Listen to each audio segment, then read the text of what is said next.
May 14, 1943. North Atlantic, approximately 300 miles south of Iceland. Lieutenant Junior Grade Philip Bodinert banked his PBY Catalina hard to starboard, his eyes fixed on the dark shape below cutting through the grey swells. U-640 had begun her crash dive the moment his aircraft appeared on the horizon. Bodinert had maybe 60 seconds before his target vanished into the depths. His co-pilot called out the range while his bombardier armed the weapon that would change submarine warfare forever. Not depth charges, not conventional torpedoes, something the Germans didn't know existed. A Mark 24 acoustic homing torpedo that naval intelligence had deliberately mislabeled as a mine to conceal its true nature. The crews called it Fido.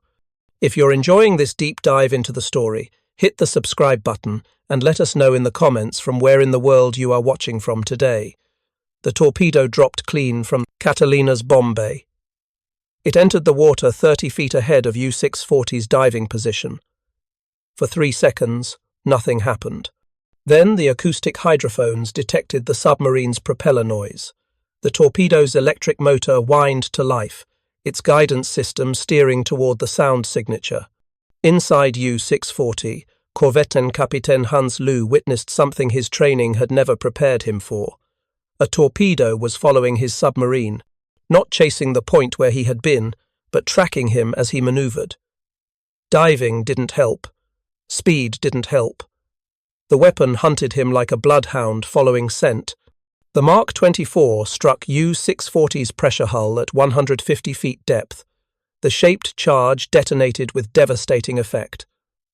The boat lost all power, emergency lighting flickered and died. In the forward compartment, seawater flooded through ruptured plating. The crew had minutes to reach the surface or die. U-640 surfaced stern first, her conning tower breaking through the waves at a steep angle. 49 crew members scrambled onto the deck, some wounded, all knowing their boat was finished. They had been sunk by a weapon they didn't know existed, a weapon that violated everything they understood about submarine warfare. For 3 years, German U-boat commanders had operated under a simple tactical principle: if spotted by aircraft, dive immediately. Aircraft carried depth charges that had to be dropped directly overhead. Once submerged, a U-boat travelling at depth could evade the blast pattern. The mathematics had always favoured the submarine. Until May 1943. That month, Allied aircraft began deploying acoustic homing torpedoes that changed every calculation U-boat crews had made about underwater safety. Submariners who had grown confident in their ability to escape aerial attack discovered that diving no longer guaranteed survival. In fact, diving often sealed their fate. The propeller noise that drove their escape created the acoustic signature that guided the torpedoes to their hulls. The sinking of U-640 marked one of the first confirmed kills by the Mark 24 torpedo. The weapon had been deployed operationally for exactly 48 hours. Within 60 days, the combination of acoustic torpedoes, high-velocity aircraft rockets, and improved depth charges would devastate the U-boat fleet, sinking dozens of submarines and forcing Admiral Karl Dönitz to withdraw his boats from the North Atlantic hunting grounds where they had operated with near impunity for years. The transformation happened so quickly that German submariners never adapted. Boats that left port in April 1943 expecting to hunt Allied convoys found themselves hunted instead. Commanders who had accumulated multiple kills and Knight's Crosses returned to base shaken, reporting encounters with weapons that behaved impossibly. The German Naval Intelligence Service scrambled to understand what had changed. They found evidence of a new Allied acoustic torpedo, but dismissed it as impossible. The technology required was too advanced, the miniaturization too difficult. The Americans couldn't possibly have developed such a weapon so quickly. They were wrong on every count. The development of the Mark 24 had begun in December 1941, just days before Pearl Harbor.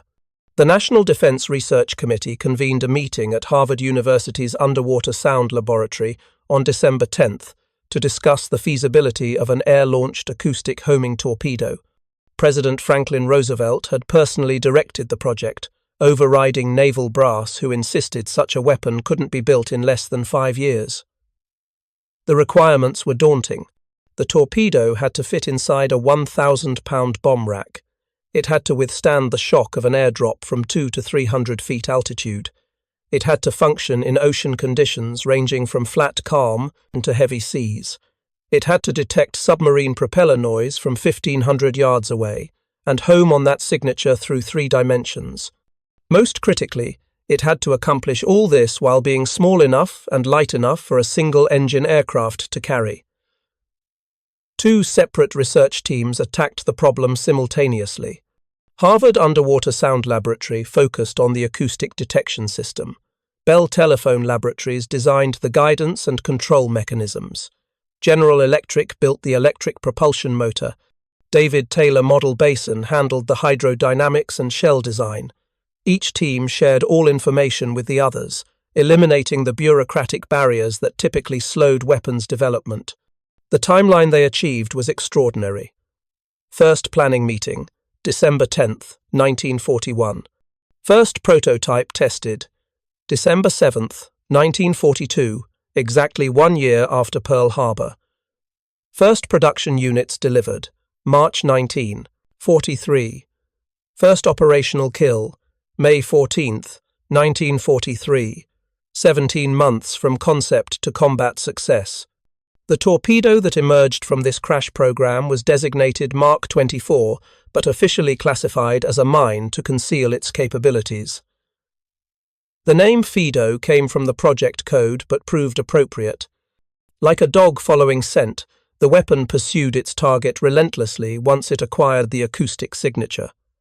The physical specifications were remarkable for their simplicity. 19 inches in diameter, 84 inches long, 680 pounds total weight, 92 pounds of HBX high explosive in the warhead, a 5.5 horsepower General Electric motor powered by a 48-volt lead-acid battery, top speed of 12 knots with sufficient endurance for 10 to 15 minutes of running time. The guidance system was the revolutionary component. 4 piezoelectric hydrophones arranged symmetrically around the torpedo's midsection detected sound in the 24 kHz range. Vacuum tube circuitry processed the signals and generated proportional steering commands based on the direction of the strongest acoustic return. If no submarine noise was detected upon water entry, the torpedo executed a circular search pattern at 50 feet depth, later changed to 150 feet. The circle search could continue for the torpedo's entire endurance, covering a wide area. Once the hydrophones detected propeller noise exceeding a predetermined threshold, control shifted to active acoustic homing. The torpedo turned toward the sound source and pursued. If the target maneuvered, the torpedo adjusted course automatically. If the target went silent, the weapon resumed its circular search pattern. The submarine had no countermeasure. German boats carried no acoustic decoys in mid-1943. Their only defense was to shut down all machinery and drift, hoping the torpedo's battery would exhaust before acquiring them. But stopping meant losing depth control. A drifting submarine at depth would sink or rise depending on trim. Maintaining depth required power. Power meant propeller noise. Propeller noise meant death. The Mark 24's development had solved problems that conventional torpedo designers considered impossible. Traditional torpedoes like the Mark 13 carried heavy warheads and high-speed motors. They were designed to sink capital ships through massive explosive force. The Mark 24 took a different approach. Its smaller warhead was sufficient to rupture a submarine's pressure hull. A submarine didn't need to be destroyed, just disabled. A boat that couldn't dive was vulnerable to surface ships and aircraft. A boat with flooding compartments had to surface regardless of enemy presence.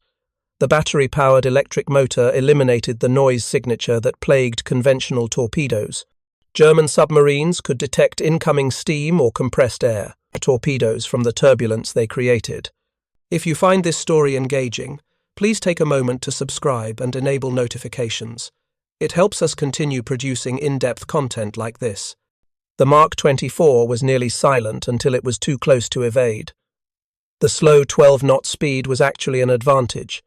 It gave the guidance system time to process acoustic data and make steering corrections. Fast torpedoes overshot targets during course changes. The Mark 24 stayed locked on. American pilots received minimal information about the weapon. They were told it was a special mine that had to be dropped near submerged submarines. They weren't informed about the acoustic guidance. They weren't told about the circular search pattern. Classification was so tight that crews called it the thing or the secret weapon in radio communications. German intelligence intercepts picked up references to mines being dropped on submarine contacts, but found no evidence of mine deployment in those areas. The confusion was intentional and successful. The first operational deployment of Mark 24 torpedoes went to squadrons, operating from Iceland and Northern Ireland in late April 1943. VP-84, flying PBY Catalinas from Reykjavik, received their first shipment on May 10th. Lieutenant Bodinet's crew were among the first to train with the weapon. They received 4 hours of instruction. Drop it near a diving submarine. Don't drop it on surfaced submarines. The torpedo couldn't distinguish between surface ships and surfaced U-boats, so it might attack the wrong target. The secrecy extended to combat operations. When Bodinet's crew returned from sinking U-640, their mission report listed the weapon as special mine. Intelligence officers aboard the destroyer that rescued U-640's survivors were instructed to ask no questions about acoustic weapons. German prisoners were interrogated carefully to determine if they understood what had killed their boat. Most believed they had struck a mine. Some thought a new type of depth charge had been used. None suspected an acoustic homing torpedo. The psychological impact on U-boat crews was devastating precisely because they didn't understand what was killing them. Submarines that had routinely survived depth charge attacks now exploded mysteriously while maneuvering at depth. Boats that successfully evaded initial air attacks were hunted down hours later by weapons that seemed to track them across miles of ocean. Commanders who surfaced after aircraft departed found themselves under attack by torpedoes that appeared from nowhere. The German response revealed their confusion. In June 1943, U-boat headquarters issued new tactical guidance. If attacked by aircraft while submerged, dive to maximum depth immediately. The guidance was based on the assumption that aircraft were dropping improved depth charges. Going deep should place the boat beyond the effective blast radius. In reality, going deep made acoustic detection easier. At deep depth, U-boats ran at maximum speed to cover distance quickly. Maximum speed meant maximum propeller noise. The Mark 24 could detect deep-running boats from even greater range than shallow targets. German tactical doctrine was literally guiding submarines into the optimal engagement envelope for the weapon they didn't know existed. The tactical advantage extended beyond the torpedo itself. Allied forces deployed the Mark 24 as part of a coordinated weapons system that maximized lethality against submarines. A typical attack profile involved 3 distinct phases, each using different weapons optimized for specific circumstances. Phase 1. Initial detection and suppression. When patrol aircraft spotted a surfaced U-boat, the submarine's first response was to crash dive. During the 30 to 60 seconds required to fully submerge, the boat remained vulnerable to conventional weapons. Aircraft attacking during this window used high-velocity aircraft rockets. The HVAR, nicknamed Holy Moses by American pilots, had been developed by engineers at Caltech as an improvement over earlier 5-inch forward-firing aircraft rockets. The weapon featured a constant 5-inch diameter for both warhead and rocket motor, with 23.9 pounds of ballistite propellant, generating a muzzle velocity of 1,400 feet per second. This high velocity produced a flat trajectory that dramatically improved accuracy compared to earlier rockets. Grumman TBF Avenger torpedo bombers typically carried 8 HVARs mounted on underwing hardpoints.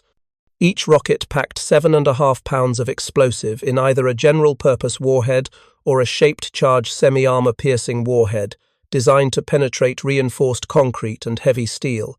Plating. Against a submarine's pressure hull, even a near miss could cause catastrophic damage. Direct hits punched through the outer casing and compromised the inner pressure hull. The rockets proved devastatingly effective against U-boats caught on the surface.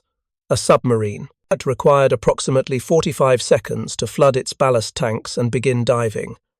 The conning tower and afterdeck remained exposed for an additional 15 to 20 seconds. This brief window gave Avenger pilots time to line up rocket attacks. Experienced pilots could ripple-fire all 8 rockets in less than 3 seconds, walking the salvo across the submarine's length. If rockets struck before the boat fully submerged, the damage often prevented diving altogether. Ruptured ballast tanks couldn't flood properly. Damaged diving planes couldn't maintain depth control. The submarine became a surface target, vulnerable to follow-up attacks from aircraft and surface vessels. Phase 2. Attacking submerged submarines with depth charges. If the U-boat successfully dove before rockets could inflict critical damage, aircraft shifted to conventional depth charges. The Mark 47 depth charge carried 200 pounds of Torpex explosive set to detonate at either 25 or 50 feet depth. These shallow settings were designed for submarines that had just submerged and hadn't reached safe depth. Depth charges remained effective weapons when dropped in proper patterns. 3 or 4 charges spaced across the submarine's estimated track created overlapping blast zones that could crack the pressure hull or damage control surfaces. But depth charges had significant limitations. They had to be dropped directly over the target. They detonated at preset depths, whether the submarine was there or not. A U-boat that dove quickly or maneuvered after submerging could evade the blast pattern. Phase 3. Deploying the Mark 24 against submarines that escaped the initial attacks. This was where the acoustic torpedo transformed the engagement.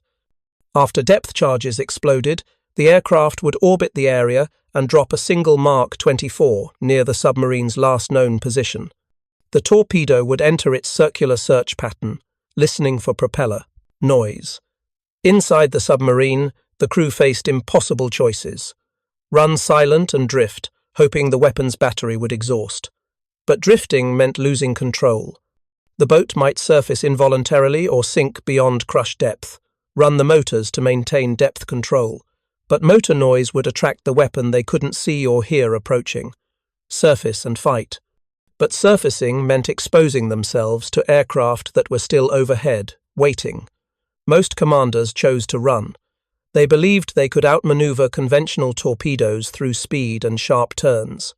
The Mark 24's 12-knot maximum speed seemed slow compared to their submerged sprint capability of 7 to 8 knots. But the torpedo had a crucial advantage. It didn't run at maximum speed continuously. It throttled up and down based on target range, conserving battery power while maintaining acoustic contact. German records captured after the war revealed the psychological trauma this weapon inflicted. Commanders who survived Mark 24 attacks described hearing a faint whining sound growing louder despite evasive maneuvers. Some reported metallic scraping noises against the hull moments before detonation, suggesting the torpedoes made physical contact before their magnetic or contact fuses triggered. Survivors described panic spreading through crews when the realization hit that they were being hunted by something they couldn't evade. The month of May 1943 became known as Black May among German submariners. 41 U-boats were sunk during those 31 days. 25% of Germany's operational submarine fleet disappeared in a single month. The losses were unprecedented and unsustainable. The sinking of U-640 on May 14th was followed by a cascade of losses that shattered German confidence. U-657 went down on May 17th to another Catalina-launched Mark 24. U-456 was damaged by the weapon on May 13th and finished off by destroyers the following day. Each kill validated the torpedo's effectiveness and refined tactics for its employment. By late May, U-boat headquarters recognized they were facing a crisis but couldn't identify its cause. Dönitz's staff analyzed loss reports searching for patterns. Submarines were being sunk in deep water, far from known minefields. Attacks occurred in areas with no surface ship activity. Aircraft were somehow destroying boats that had successfully submerged and cleared the immediate danger zone. The conclusions were troubling but unclear. On May 24th, Dönitz issued the order that acknowledged defeat. All U-boats operating in the North Atlantic were to withdraw immediately from convoy routes and return to base areas. The Wolfpack tactics that had nearly severed Britain's supply lines were suspended indefinitely. The U-boat offensive had been broken. The withdrawal marked a strategic turning point in the Battle of the Atlantic, but it wasn't the end of U-boat operations. Dönitz refused to accept that his submarine fleet could be defeated. He committed German engineering resources to developing countermeasures and new submarine types that could operate effectively despite Allied technological advantages. The first German response was tactical rather than technological. U-boats received orders to fight back against aircraft rather than diving immediately when spotted. Submarines carried anti-aircraft weapons, 20mm and 37mm guns mounted on the conning tower. If boats remained on the surface and concentrated their fire, they might shoot down attacking aircraft before suffering critical damage. The tactic failed catastrophically. U-boat anti-aircraft guns lacked the range and firepower to effectively engage aircraft before they could launch attacks. Avengers and other Allied aircraft carried heavy defensive armament and could absorb punishment that would cripple smaller planes. More critically, staying on the surface to fight extended the submarine's exposure time, giving aircraft optimal conditions for rocket and depth charge attacks. Between June and August 1943, several U-boats attempted to fight back against aircraft as ordered. Most were sunk or severely damaged. The few that successfully shot down attacking aircraft usually sustained enough damage that they had to abort their patrols. U-boat crews began ignoring the fight-back order, diving immediately when aircraft appeared regardless of headquarters guidance. German intelligence eventually pieced together evidence of the Mark 24's existence. Interrogations of Allied aircrew shot down over occupied Europe yielded hints about special anti-submarine mines. Examination of wreckage from U-boats that limped back to port revealed damage patterns inconsistent with depth charges. Analysis of Allied radio intercepts showed aircraft reporting special mine deployments in areas where U-boats had been operating. By August 1943, German naval intelligence had drafted a report concluding that Allied forces possessed an acoustic homing torpedo. The report estimated the weapon had a range of 2,000 yards and a speed of approximately 12 knots. It could track submarines to depths of at least 300 feet. It appeared to home on propeller noise. The report recommended immediate development of acoustic decoys and modified tactics to minimize noise signatures. The recommendations came too late. The Mark 24 had already shifted the strategic balance. Allied convoys crossed the Atlantic with dramatically reduced losses. U-boats that ventured into the convoy lanes faced near certain destruction from hunter-killer groups equipped with the new weapons. The mid-Atlantic gap, where submarines had operated beyond range of land-based aircraft, closed completely as escort carriers provided continuous air coverage. The impact extended beyond submarines sunk.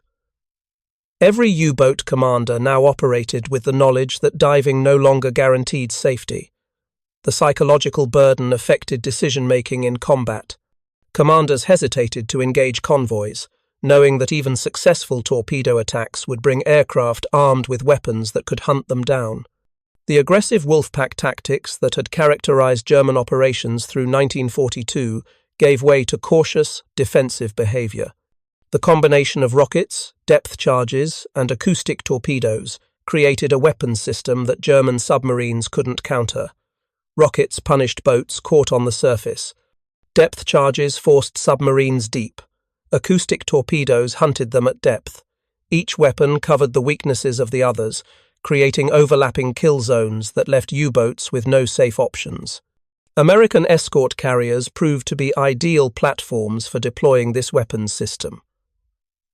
The Grumman TBF Avenger torpedo bomber carried sufficient ordnance load to bring multiple weapon types on a single sortie. A typical Avenger attacking a submarine contact would carry two 500-pound depth charges internally, 8 HVAR rockets on wing mounts, and one Mark 24 torpedo in place of the standard torpedo. This loadout gave pilots flexibility to engage targets under various tactical conditions. Composite squadrons flying from escort carriers developed standardized attack procedures that maximized weapons effectiveness. When radar or visual search located a U-boat, the first aircraft to arrive would attack with rockets if the submarine was surfaced or surfacing. If the boat managed to dive, the aircraft would drop depth charges in a pattern across the submarine's estimated track. After the depth charges exploded, the pilot would orbit at low altitude and drop the Mark 24 in the center of the disturbed water. The procedure's effectiveness lay in its coordination. Rockets forced hurried dives that put submarines in poor defensive positions. Depth charges inflicted damage that limited maneuverability and created noise from damaged equipment. Acoustic torpedoes tracked boats trying to escape while their crews struggled with casualties and flooding. The three-weapon sequence compressed the tactical timeline so severely that submarine commanders couldn't develop effective countermeasures. USS Bogue, the escort carrier whose early operations demonstrated the potential of the hunter-killer concept, transitioned to the new weapons system in June 1943. Her composite squadron, VC-9, had been flying anti-submarine patrols since the ship's commissioning in September 1942. Prior to receiving Mark 24 torpedoes, the squadron had sunk one U-boat and damaged several others. After receiving the acoustic torpedo in early June, VC-9's kill rate increased dramatically. On June 5, 1943, Bogue's aircraft located U-217 refueling from a Type 14 U-tanker in mid-Atlantic. The submarine tanker, nicknamed Milch Cow by German crews, carried 700 tons of fuel oil and provisions that extended the operational range of attack submarines by thousands of miles. Loss of even one tanker affected dozens of boats. The Avengers caught both submarines on the surface. 8 rockets from the lead aircraft bracketed U-217, starting fires on her deck and damaging the conning tower. The submarine crash-dived while the tanker attempted to flee on the surface. Depth charges from a second Avenger caught U-217 at 50 feet, rupturing tanks and flooding compartments. The submarine surfaced bow first at a steep angle. A third Avenger dropped a Mark 24 that acquired the dying boat's propeller noise and finished her. U-217 went down with all hands. The tanker was sunk by conventional depth charges. The loss of U-217 and her tanker had strategic implications beyond the immediate tactical victory. German submarines operating in distant waters now faced fuel shortages that limited their time on station. Boats had to return to France earlier than planned, reducing their effectiveness. The destruction of Type 14 tankers became a priority target for Allied hunter-killer groups. July 1943 saw continued heavy losses for the U-boat fleet. 37 submarines were sunk during the month, many by aircraft employing the rocket depth charge acoustic torpedo combination. The pattern established in May continued.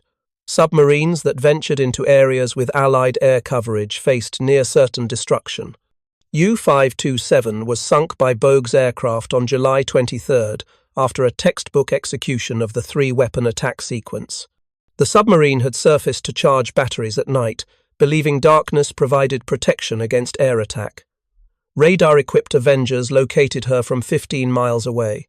Rockets struck the conning tower and deck, killing the watch crew and damaging the diesel engines. The submarine dove but couldn't reach safe depth before depth charges exploded overhead, cracking the pressure hull. A Mark 24 tracked the boat as she tried to flee, detonating against her stern. U-527 sank with 37 crew members. 12 survivors were rescued by destroyers. The same day, destroyer USS George E. Badger, part of Bogue's screening force, gained sonar contact on U-613, attempting to penetrate the convoy screen. The submarine was carrying mines intended for deployment in American coastal waters. Depth charges destroyed U-613 before she could launch her cargo. The coordinated operations between carrier aircraft and surface escorts demonstrated the effectiveness of hunter-killer groups employing multiple assets against submarine threats. By late July 1943, German U-boat command faced the reality that offensive operations in the North Atlantic had become unsustainable. Loss rates exceeded replacement capacity. Experienced commanders were being killed faster than new officers could be trained. Crew morale collapsed as submarines returned from patrols without achieving kills while reporting near constant harassment by Allied air and surface forces. Dönitz maintained public confidence that new technologies would restore German submarine superiority.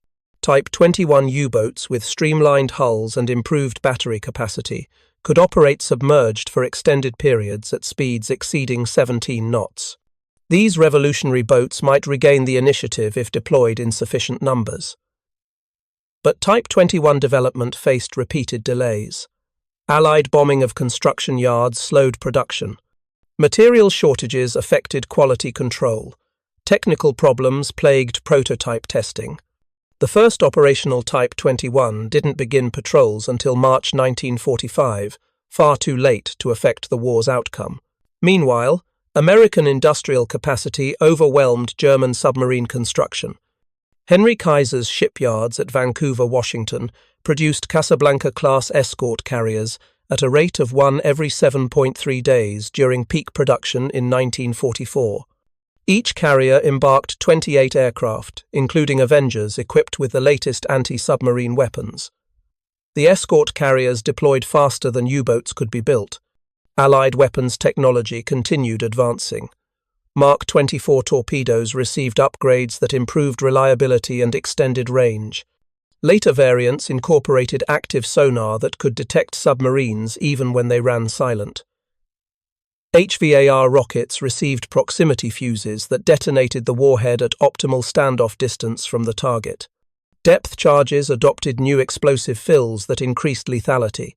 The cumulative effect of these improvements made U-boat operations increasingly futile. Submarines that survived their first patrol faced nearly certain destruction on subsequent missions. The statistical probability of completing 5 combat patrols approached 0. German submariners knew they were sailing on suicide missions, yet continued following orders out of duty, misplaced hope, or simple inability to imagine alternatives. The psychological impact on U-boat crews manifested in various ways. Some commanders became recklessly aggressive, seeking quick kills before inevitable destruction.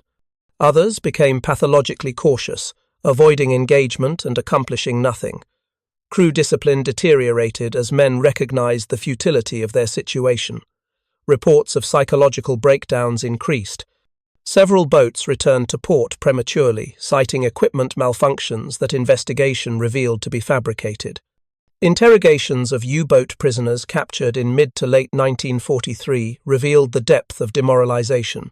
Survivors described constant fear during every moment at sea.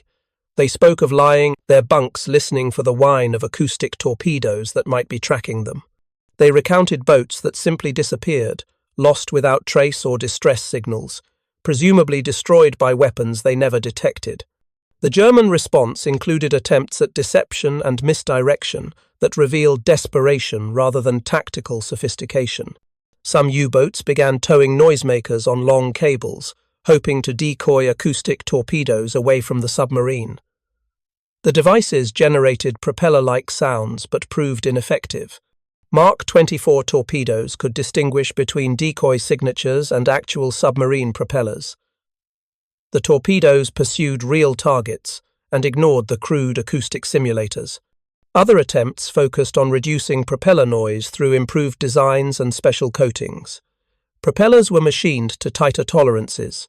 Blade shapes were modified to reduce cavitation. Special rubber compounds were applied to hull surfaces to absorb acoustic energy. These measures reduced noise signatures marginally, but couldn't eliminate them. Submarines still generated enough sound to be detected and tracked by acoustic torpedoes at close range. The most effective German countermeasure proved to be the Schnorchel, a retractable air intake pipe that allowed submarines to run diesel engines while remaining submerged at periscope depth. The device had been captured from Dutch submarines in 1940, but wasn't widely deployed on German boats until 1944. Schnorchel-equipped U-boats could recharge batteries without fully surfacing, reducing their exposure to aircraft attack. But the Schnorchel introduced new problems. Running submerged on diesels was noisy, making the submarine vulnerable to acoustic detection by both surface ships and acoustic torpedoes. The air intake valve frequently malfunctioned, causing pressure fluctuations in the boat that damaged equipment and injured crew members. Speed was limited to 8 knots, barely faster than surfaced convoy escort speeds. The Germans had developed a countermeasure that reduced one vulnerability while creating others. By autumn 1943, the Battle of the Atlantic had been decisively won by Allied forces. U-boats remained a threat that required continuous anti-submarine efforts, but they no longer threatened to sever the Atlantic lifeline. Convoys crossed with minimal losses. The build-up for the Normandy invasion proceeded without serious interference from German submarines. The final accounting of the Mark 24 torpedo's impact revealed its extraordinary effectiveness. Of the approximately 340 acoustic torpedoes deployed during World War II, 204 were launched in combat. Those attacks resulted in 37 confirmed submarine sinkings and 18 submarines damaged. The effectiveness rate of approximately 22% compared favorably with the 9.5% success rate for conventional aircraft-launched depth charges. The 37 submarines sunk by Mark 24 torpedoes represented a fraction of total U-boat losses during the war, but their strategic impact exceeded raw statistics. The weapon's existence forced fundamental changes in German submarine operations. U-boats that might have remained on station for weeks returned to port early. Commanders avoided areas with heavy air coverage. Aggressive wolfpack tactics gave way to cautious, defensive operations that accomplished little. More significantly, the Mark 24 demonstrated that technological innovation could overcome tactical advantages. German U-boats in 1942 had been the most lethal anti-shipping weapon in existence. By mid-1943, they had become hunted rather than hunters. The transformation occurred not through gradual attrition, but through sudden technological shock that German forces couldn't counter. The psychological dimension of this reversal affected German morale beyond the submarine service. If Allied technology could neutralize the U-boat threat so completely, what other unpleasant surprises might be waiting? The confidence that had characterized German military operations early in the war eroded as evidence accumulated that Allied industrial and technological capacity exceeded German capabilities in key areas. For the Grumman TBF Avenger crews who deployed these weapons, the experience validated their aircraft's versatility. The same plane designed to launch torpedoes against capital ships had evolved into the most effective anti-submarine platform in the Atlantic theater. Avengers flying from escort carriers sank or assisted in sinking 35 German submarines during the war. When British Avenger kills were added, the total approached 42 submarines destroyed. The Avengers' combination of long-range, heavy weapons capacity, and robust construction made it ideal for anti-submarine warfare. The aircraft could patrol for hours far from the carrier. It could carry depth charges, rockets, and acoustic torpedoes simultaneously. It could absorb battle damage from submarine anti-aircraft fire and return home. These qualities transformed a torpedo bomber into a submarine killer that German U-boats learned to fear. German submariners captured late in the war and interrogated about Allied weapons consistently identified aircraft as their most feared threat. Destroyers could be evaded, mines could be detected, depth charges could be survived with proper tactics and luck. But aircraft equipped with radar, rockets, and acoustic torpedoes left submarines with no effective defense. The psychological burden of knowing that an aircraft could locate them from beyond visual range, attack before they could dive, and pursue them underwater with weapons they couldn't evade, proved overwhelming. The story of how these weapons came together, high-velocity aircraft rockets, acoustic homing torpedoes, improved depth charges, all deployed from escort carriers that had been dismissed as impractical, illustrated a larger theme of World War II. Victory came not just through courage and sacrifice, but through industrial capacity, technological innovation, and the ability to integrate new capabilities faster than the enemy could adapt. The U-boats that had laughed at the threat of slow, lumbering Avengers in 1942 discovered by 1943 that those same aircraft carried weapons that could sink them with terrifying efficiency. The submarines that had terrorized Atlantic convoys found themselves terrorized by hunters they couldn't escape. The German crews, who had believed in their technological and tactical superiority, learned the hard way that supremacy in war is temporary and can be overturned by adversaries who refuse to accept defeat. Thank you for watching. For more detailed historical breakdowns, check out the other videos on your screen now, and don't forget to subscribe.